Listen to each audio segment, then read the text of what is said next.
Bonjour, je vais vous présenter le cours des algies crânio-faciales qui est le premier cours de la sémiologie neuronale. On commence par une petite introduction.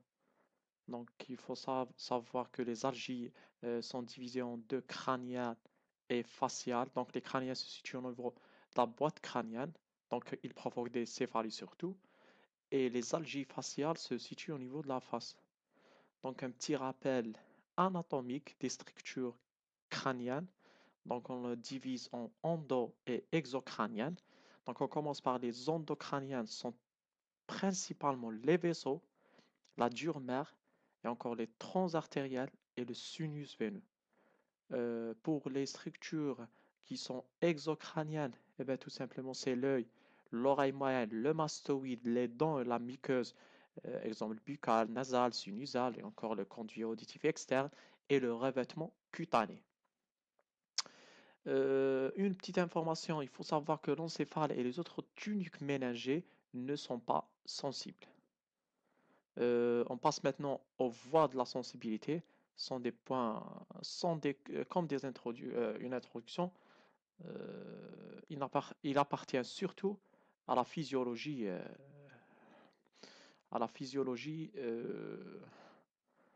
qu'on a étudiée l'année dernière. Donc on passe au territoire sensitif, donc c'est le trijumeau. Donc le trijumeau qui est le 5, présente trois branches, 5-1, 5-2 et 5-3. Donc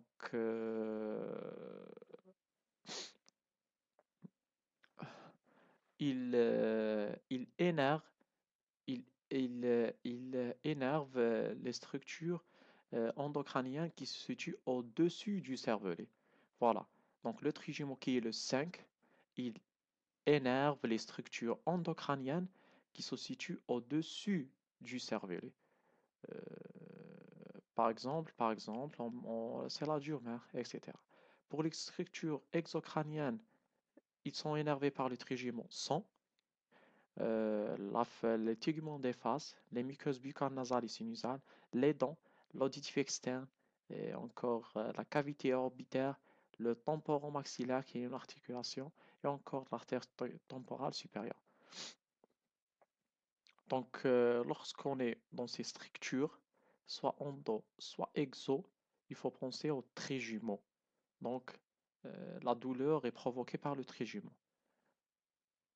L'anomalie qui la provoque, eh bien, tout simplement, ce sont des douleurs faciales ou bien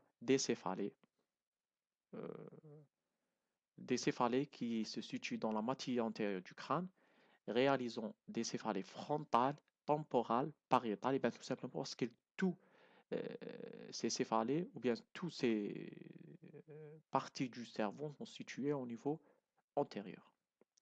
Pour le glossopharyngien qui est le 4 et encore le va qui est le 10 et les deux premières racines cervicales C1 et C2, eh bien, il énerve les structures qui se situent au-dessous datant du cervelet. Et encore, pour les structures exocrâniennes, on aura les premières articulations vertébrales, les muscles cervicaux, l'oreille moyenne, le mastoïde, les artères. Donc, ils provoquent bien sûr des céphalées qui sont situées dans la moitié postérieure du crâne, et ben, dans la région occipitale.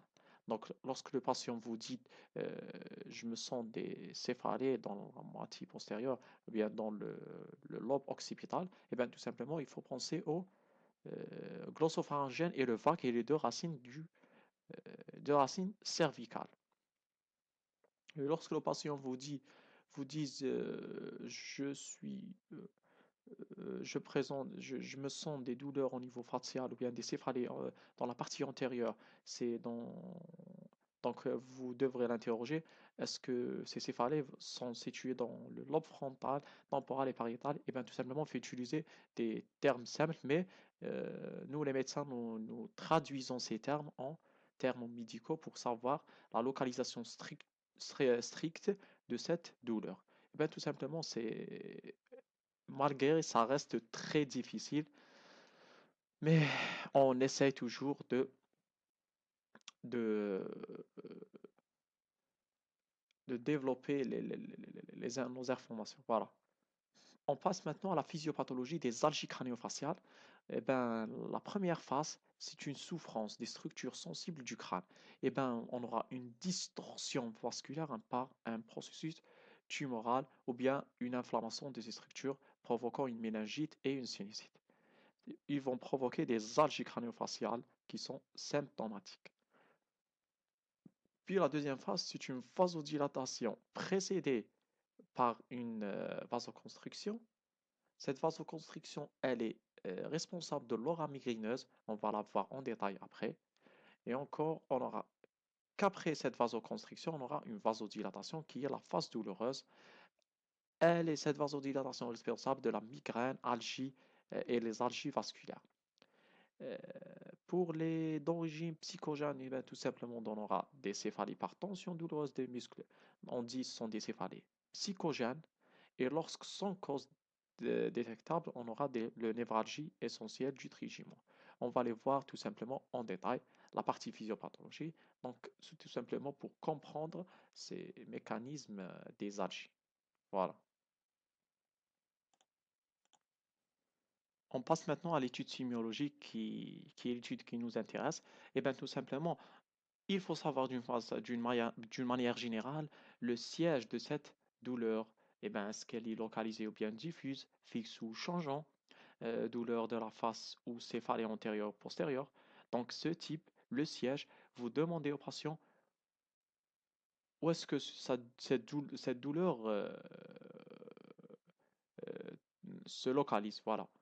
Et encore, on demande au patient le type, soit les pulsatiles, donc pulsatiles comme des marteaux, des coups de marteau, constrictifs, donc encore la sensation d'une tension, ce sont des crampes musculaires, les sensations de décharge électrique.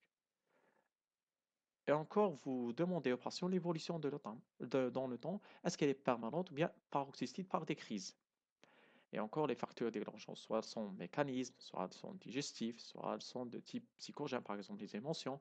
Et encore, les antécédents, soit le sujet a fait une opération, donc un traumatisme crânien, ou bien une notion familiale. Donc, en général, vous devrez interroger le patient par tous ces paramètres. Voilà.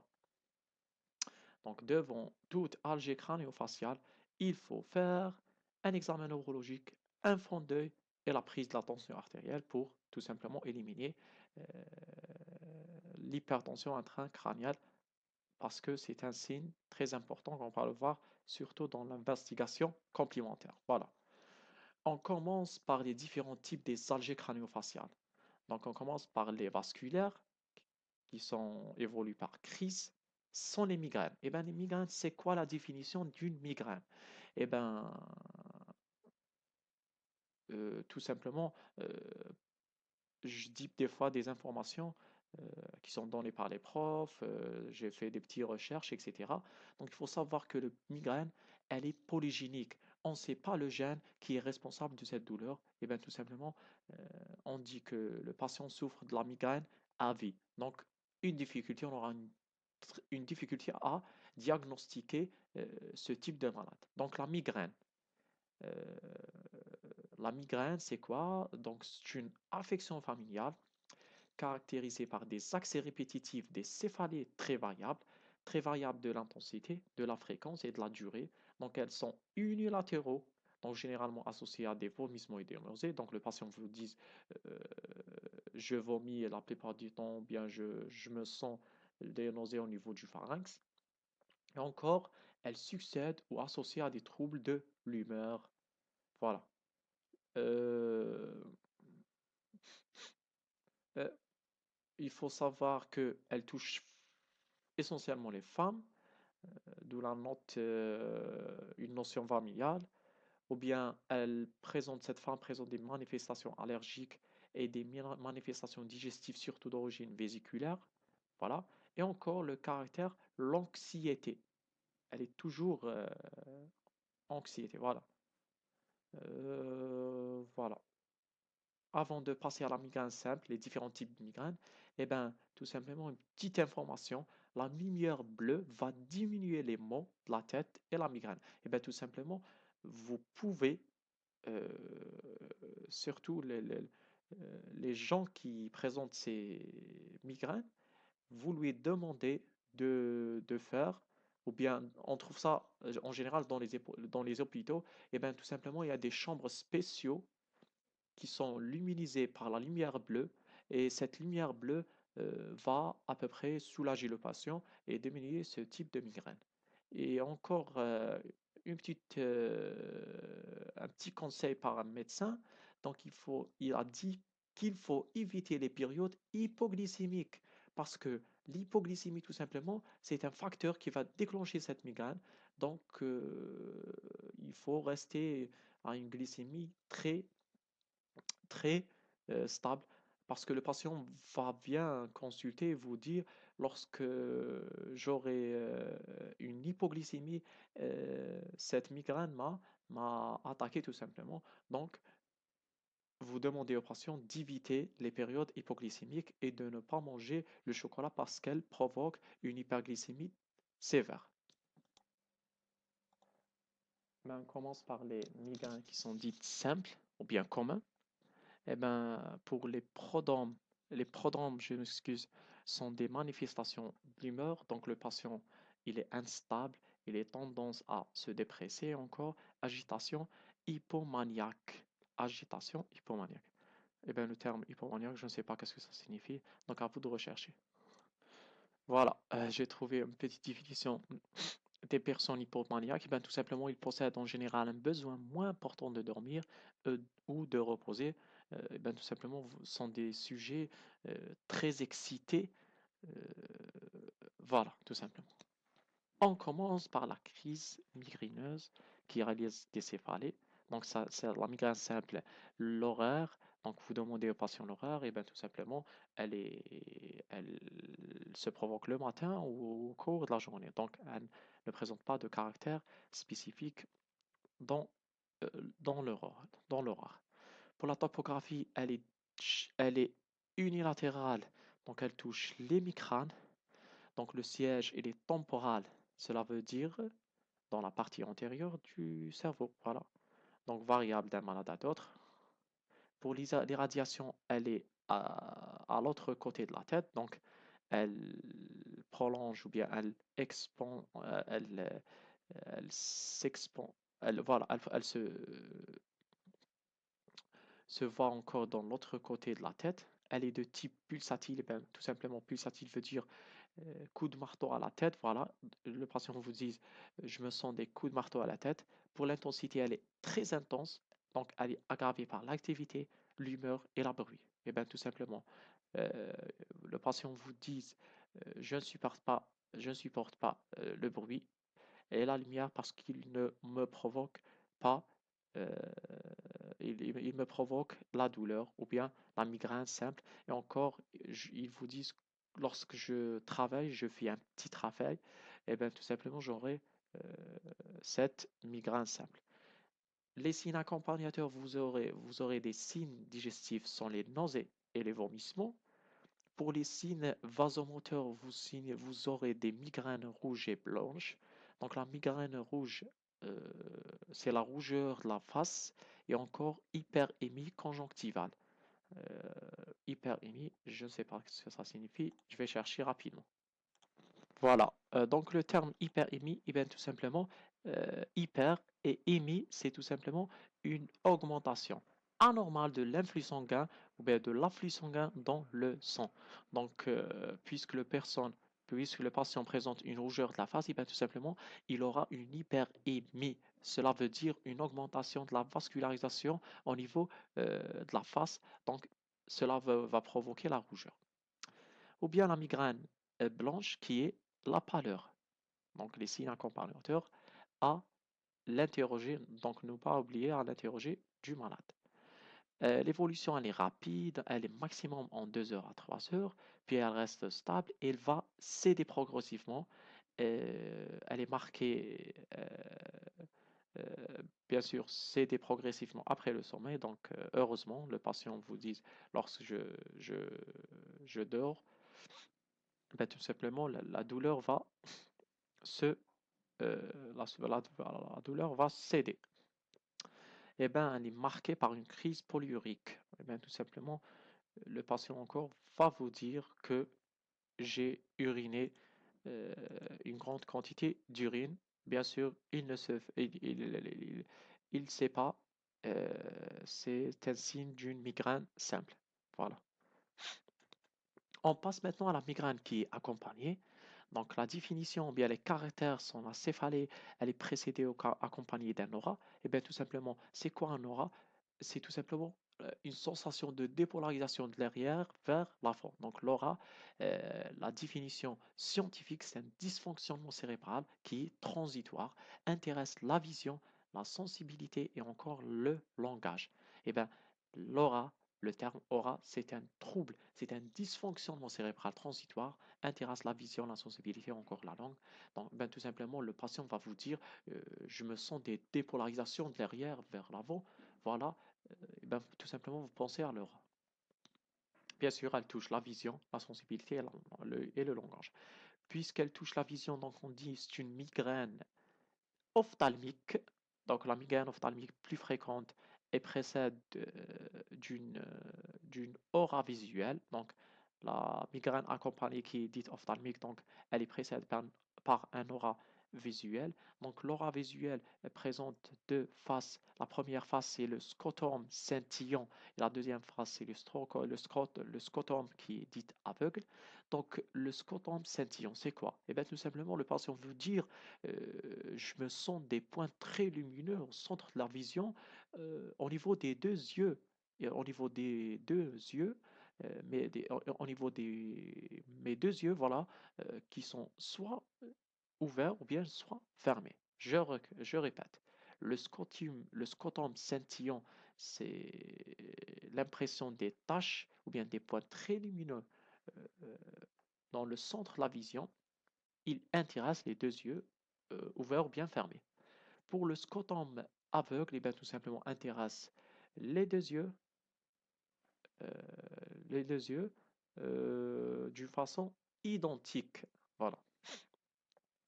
Donc des petites informations sur cette migraine ophtalmique, et bien tout simplement, elle vous touche pour la première fois de, euh, les sujets qui sont âgés moins de 40 ans. Donc pour les sujets qui sont âgés plus de 40 ans, ils n'ont pas de migraine ophtalmique, et bien tout simplement, elle ne va pas les toucher. Mais vous savez, les patients oublient toujours, ils ne savent même pas est-ce qu'ils ont euh, des migraines ophtalmiques. Tout simplement, ils ne savent pas ces informations. Et bien, tout simplement, il faut éliminer cette notion parce que probablement le sujet a, a des migraines ophtalmiques et va vous dire, je ne sais pas, je ne sens, je ne sens rien. Surtout que les termes sont difficiles à les comprendre par un, un patient qui n'a pas encore, qui n'a pas tout simplement étudié la médecine. Donc, tout simplement, les paroles, bien les phrases qu'il va utiliser les patients, il va vous dire que je me sens une perte progressivement de la vue.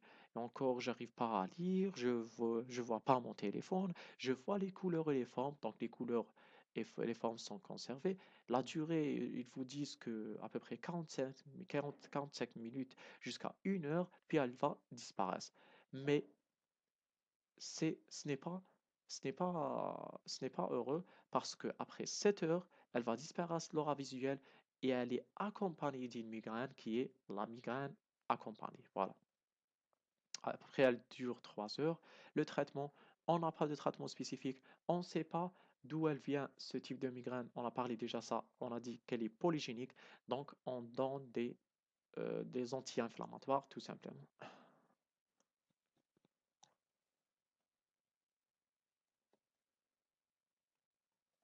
Voilà. On continue. Pour la migraine qui est accompagnée de l'aura sensitive, c'est tout simplement le patient va vous dire je ne sens rien, voilà, je ne sens rien. Donc il vous dit j'ai l'impression d'engorgissement, et bien tout simplement, comme il a utilisé une drogue au niveau de la main, du membre supérieur, l'hémiphase, l'hémilangue avec dystralgie, et bien des troubles de l'articulation de la parole. Et ben, tout simplement, les symptômes sont à peu près 20 minutes. Puis les céphalées ils vont s'installer à l'autre côté, donc contralatéral, elle aura à peu près la durée 30 à 60 minutes, puis on aura la migraine qui est 1 heure jusqu'à 2 heures, puis elles disparaissent progressivement. Voilà. Donc, je récapitule. Pour l'aura sensitive, le patient va vous dire, je ne sens pas, mon corps est tout simplement drogué, et ben, j'ai l'impression d'engourdissement au niveau de la main, au niveau des membres inférieurs, supérieurs, je m'excuse, et encore l'hémiphase, et encore, je me sens l'hémilangue, et avec dystralgie, c'est des troubles de l'articulation de la parole. Voilà, ces symptômes d'engourdissement, eh ben, elle va durer à peu près 20 minutes et après les céphalées vont s'installer à l'autre côté, c'est le contralatéral, et elle aura à peu près dure 30 à 60 minutes dans l'autre côté, puis on aura 1 jusqu'à 2 heures euh, qui disparaissent progressivement 7 heures. Pour les migraines qui sont dites compliquées, on aura la migraine hémiplégique, donc c'est une migraine monogénique. Donc on a, euh, bien sûr, les chercheurs ont déterminé le gène responsable de cette migraine compliquée. Et bien, elle dure à peu près euh, 5 à 60 minutes, donc suivie par l'apparition de céphalées. C'est une migraine hémiplégique, voilà. Et on aura la migraine ophtalmoplégique, donc la céphalée euh, elle est dite orbitaire unilatérale. Donc au niveau de euh, l'os orbitaire, eh ben, malheureusement, nous n'avons pas étudié les os l'année passée, l'anatomie des os. Et bien tout simplement, c'est une chose très malheureuse parce qu'on aura moins de localisation, moins d'informations sur les os. Et ben, je vous conseille toujours de refaire ou bien de faire une petite recherche sur les os de la face. Bien sûr, on aura encore des paralysies oculaires au niveau globe oculaire au niveau des yeux. Voilà, l'os où se trouve l'œil. Voilà. Donc la paralysie oculaire, elle à peu près dure quelques heures à quelques jours. Et après le début de la céphalie qui est homolatérale, donc elle touche essentiellement le nerf oculomoteur. Puis elle va régresser 1 jusqu'à 4 semaines voilà, on a terminé par les migraines compliquées. On passe maintenant aux algies vasculaires, qui est le cluster High-Ditch. Voilà, le cluster High-Ditch. Et bien tout simplement, la définition, c'est un mal de tête en salve, ça veut dire en période, elle touche le sujet en jeûne par crise ou accès, donc on dit paroxystique. Euh, pour le mot de début, elle est dite brutale, elle est intense et elle est maximum au bout de quelques minutes. Et bien, le patient vous dit, j'ai une douleur très intense au durée de quelques minutes. Donc, elle est strictement unilatérale, oculaire, rétro-oculaire et périoculaire. Voilà. Elle peut même toucher le front, le temple, le maxillaire supérieur.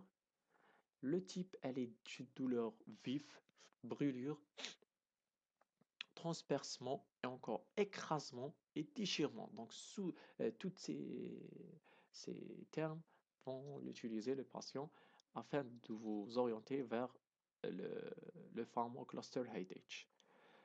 La durée à peu près l'évolution 30 minutes. Donc, 30 minutes, mais malheureusement, elle sera répétée 3 accès par jour. Donc, elle dure à peu près 2 à 8 semaines. C'est très mauvais. Euh, pour les signes accompagnateurs, pour les signes accompagnateurs, eh ben, vous avez des rougeurs, une injection conjonctivale avec larmoiement, et bien tout simplement le patient va s'écouler continuellement des larmes euh, sur le côté euh, où la douleur ou bien l'algie se présente. On aura des obstructions nasales et catarrhes Et bien, catarrhe, c'est tout simplement c'est une inflammation des muqueuses provoquant une sécrétion excessive euh, des mucus. Voilà. Et on aura le syndrome de Claude Bernard avec des myoses et ptosis.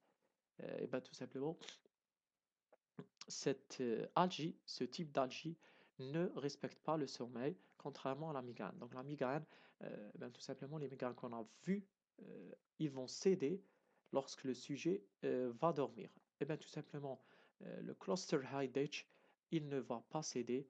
Cette maladie ou bien cette algie ne va pas céder euh, pendant le sommeil, donc le sujet ne peut pas s'endormir. Et bien tout simplement, qu'est-ce que vous faites si vous êtes au service d'urgence? Et bien tout simplement, vous prenez de l'O2, c'est l'aérosol, ou si le sujet ne supporte pas l'aérosol, eh bien tout simplement, c'est l'intubation directement euh, de l'oxygène. Donc le prendre de l'oxygène. Et bien tout simplement, on sait que le cerveau est bien vascularisé, est bien vascularisé.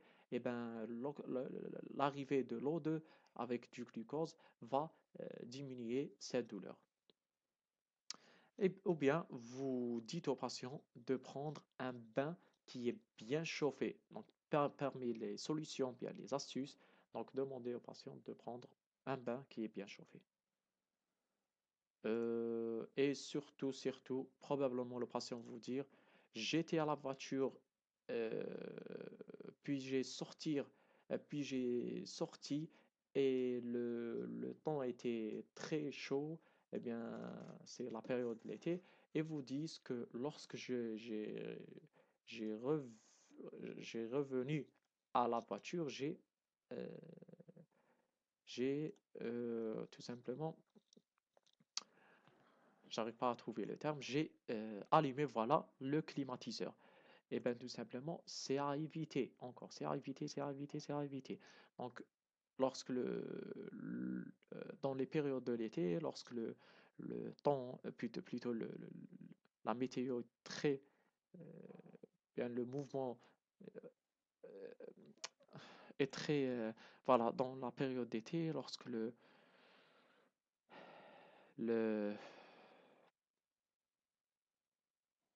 comment dirais-je, j'ai oublié la notion, lorsque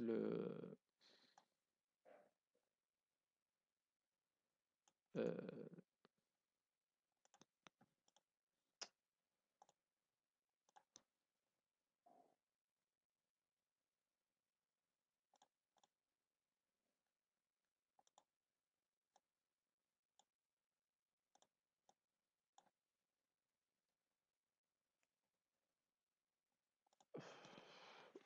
l'essentiel, vous allez le comprendre. Donc, à éviter d'entrer dans la voiture et d'allumer euh, le climatiseur dans les périodes où elle est très chaud.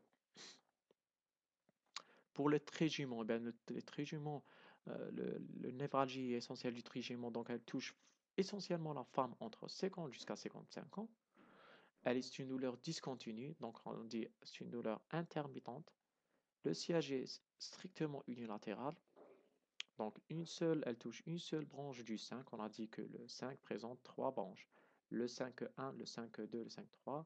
Donc surtout la branche de maxillaire supérieur sur les lèvres, l'aile de nez, la gencive supérieure, parfois la maxillaire inférieure et encore parfois, qui est rarement la branche ophtalmique. Parfois, elle se bilatéralisait. Ben, tout simplement, c'est une douleur extensive, mais en général, c'est une douleur unilatérale. Le type sont des secousses électriques, donc le patient va vous dire je me sens de l'électricité.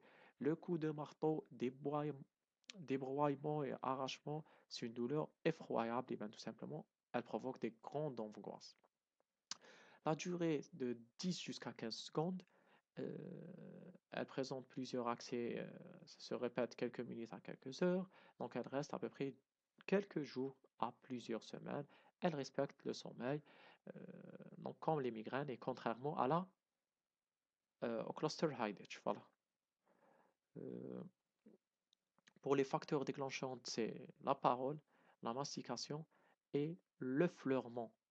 Le fleurement veut dire le toucher très léger de la zone gâchette. Et bien, la zone gâchette, c'est une mini contraction.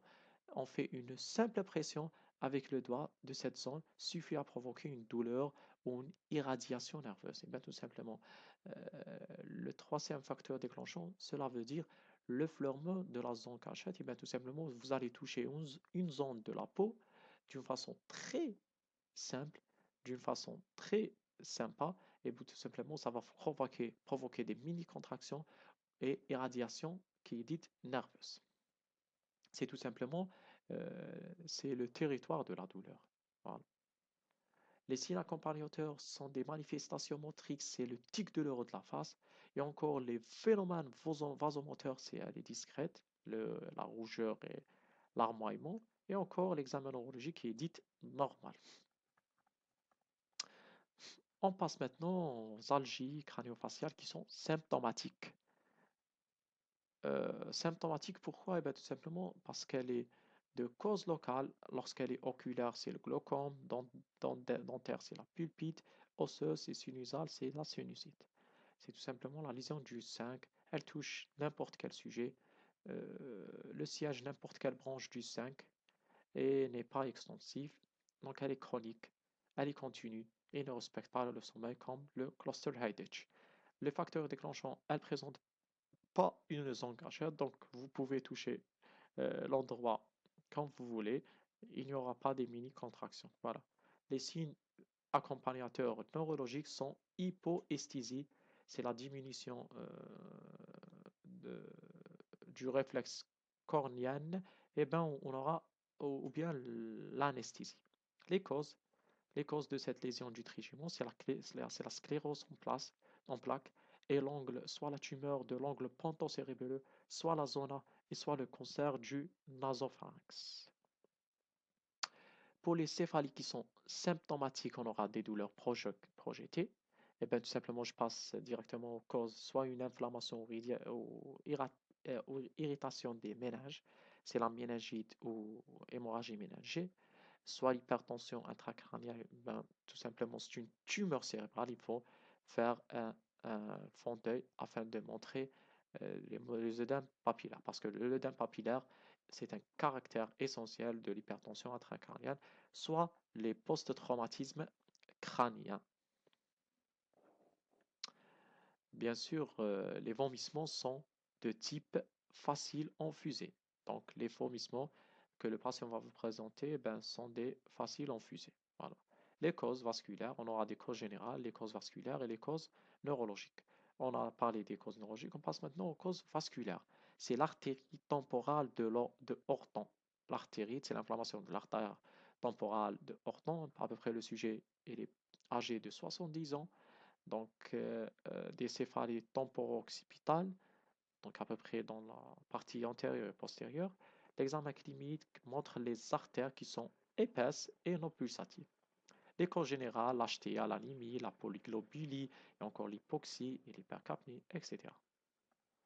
Pour les céphalies psychogènes qui sont dites les plus fréquentes, on aura la cécalgie ou bien la synastopathie. La synastopathie, donc on n'aura aucune description. Les facteurs de leçon, c'est psycho-affectif. Et bien, tout simplement, les, les émotions du patient, donc la personnalité qui, qui, qui, va, qui vient de consulter, qu'elle est particulière, elle est toujours angoissée, tout trouble de l'humeur et du compartiment. Ou bien la tension musculaire, les céphalées par tension musculaire qui sont les plus fréquentes. La douleur se siège au niveau en casque, au niveau les oreilles. Et elle est bifrontale et occipitale et par voie cervicale. Donc, les facteurs déclenchants, c'est la pression et encore les efforts intellectuels. La durée à peu près, elle est permanente, donc elle est continue, marquée le matin et diminuée en fin de journée. Les caractéristiques sont des tensions anormales d'origine psychogène ou bien des anomalies de l'organe telles que euh, l'arthrose. Voilà, l'arthrose vertébrale. J'espère que vous allez bien compris le cours. Si vous avez des questions, ou bien des nouvelles informations, ou bien des corrections, probablement je suis trompé dans quelque chose, des petites informations, des astuces et encore des explications des médecins, eh ben, n'hésitez pas à les laisser en commentaire. Merci.